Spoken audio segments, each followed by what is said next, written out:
allerletzten gekämpft haben und auch wirklich einen unglaublichen Willen hatten. Sie sehen, die Marins de la Garde greifen nochmal an.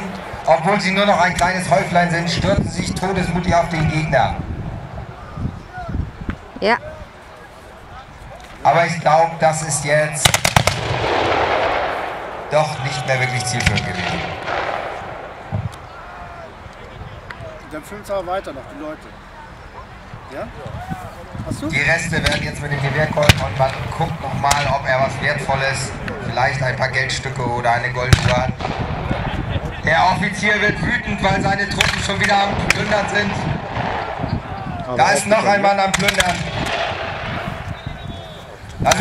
Ich kenne den Mann ja, das ist ein Niederländer und auch die Niederländer, die in den Truppen mit dabei waren. Es waren Männer aus allen Nationen dabei. Eine hannoversche Einheit, die aus Preußen, aus Dänen, aus Polen, aus Deutschen und aus Niederländern bestand. Es gab britische Einheit, die alle Nationen in sich drin hat und auch bei den Franzosen. Wir haben vorhin gesehen, die 3 Mann der westfälischen Kontingente, die sich da ergeben haben. Auch Deutsche, die für Napoleon gekämpft haben.